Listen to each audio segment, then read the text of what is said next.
اور اس الیکشن میں ایک طرف فاطمہ جناح تھی اور ایک طرف ایوب خان تھا. اور فاطمہ جناح کے بارے میں اخباروں میں جس طرح کے اشتہارات چھپتے رہے اب وہ سوشل میڈیا پہ اویلیبل ہے. تو ہمارے ملک کا جس طرح کا نظام رہا اس کے نتیجے میں ایسی ہی قوم بن سکتی تھی. اچھے لوگ بھی ہیں اور بہت اچھے لوگ ہیں, اور ہماری ہی قوم کے بہت سارے اچھے پہلو بھی ہیں. جوش و جذبہ ہے, ملک سے محبت ہے, سارا کچھ ہے. ملک سے محبت میں جھنڈیاں لگانے والا بندہ بھی ٹیکس پورا نہیں دے گا. ملک سے محبت کے بڑے بڑے دعوے کرنے والا بندہ بھی جب اسے اس کا بس چلے گا وہ قانون توڑ دے گا, اشارہ توڑ دے گا, ایمبولینس کو راستہ نہیں دے گا, غلط جگہ پہ گاڑی پارکنگ کر کے چلا جائے گا. یہ وہ چیزیں ہوتی ہیں جو پرسنل کیریکٹر سے بنتی ہیں. پرسنل کیریکٹر انسان کا ماں سے بنتا ہے, گھر سے بنتا ہے, اور نظام تعلیم سے بنتا ہے, اور اوور آل معاشرے سے بنتا ہے. یہ 3-4 اس کے سٹیجز ہیں. ہمارا نظام تعلیم تو ہے ہی جھوٹ پر مبنی. جو ہمیں پڑھایا جاتا ہے وہ ہوتا نہیں ہے. دراصل جب تک سچائی کے ساتھ, دیانت کے ساتھ ہم اپنے معروضی حالات کا مطالعہ نہیں کرتے, ہمارے اندر پرسنل دیانت بھی نہیں آ سکتی. اور پرسنل دیانت ان ملکوں میں کیوں ہے, میں آپ کو بتاؤں تنزیہہ, اصل جو علم کا سوال ہے وہ کیوں ہے.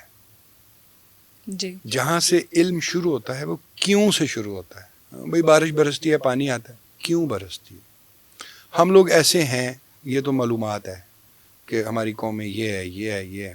ایسے ایسے واقعات ہیں کہ نہ بیان ہو سکتے ہیں اور نہ سننے والا سن سکتا ہے کہ کس طرح اس ملک میں انصاف, جسٹس سسٹم کا, آئین کا اور قانون کا کس طرح کہہ لو کہ اس کو کچل دیا گیا, محض اس لیے کہ کچھ اداروں کے, کچھ افراد کے اور کچھ حکومتی لوگوں کے جو معاملات ہیں وہ سیدھے ہو سکیں. تو آئین اور قانون کو سائڈ پہ رکھ دیا گیا.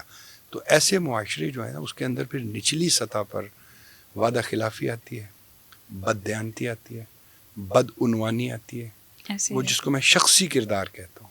شخصی کردار یہ ہے کہ اگر کنڈکٹر آپ سے کرایہ لینا بھول گیا ہے تو آپ چپ کر کے نہ بیٹھیں, آپ اسے آواز دیں, بھائی ادھر آؤ, یہ آپ کا کرایہ ہے. شخصی کردار یہ ہے کہ جس طرح ایک پاکستانی نے پچھلے دنوں UAE میں مثال قائم کی ہے کہ وہ ٹیکسی ڈرائیور تھا اور کسی کا پرس رہ گیا گاڑی میں جس کے اندر بہت بڑی رقم تھی, تو اس نے وہ رقم اس کو واپس کی. ایسے اکا دکا واقعات ہمارے ہاں بھی ہوتے ہیں, لیکن یہ سوال اپنی جگہ موجود ہے کہ اگر وہ پاکستانی UAE کی بجائے پاکستان میں ہوتا تو کیا وہ ایسا کرتا. تو میں ذاتی طور پہ آپ کے سوال کے جواب میں یہ کہنا چاہوں گا کہ ہمارے ملک کے اندر جو شخصی کردار ہے, جو پرسنل کیریکٹر ہے ہر انسان کا, اس پر کام کرنے کی ضرورت ہے. وہ میں تو بڑا حیران ہوتا ہوں کہ مثلا جاپان ایک ملک ہے, جاپان میں ایک ادارہ ہے لاسٹ اینڈ فاؤنڈ کا. لاسٹ اینڈ فاؤنڈ کو جو چیزیں ملتی ہیں اس میں ہیرے کے سیٹ اور جواہرات اور وہاں تک بھی چیزیں ہوتی ہیں, اور سونے کے بھاری بھاری سیٹ بھی ہوتے ہیں, اور اس میں اتنی چھوٹی چیزیں بھی ہوتی ہیں جیسے دودھ پلانے والا فیڈر یا چھتری.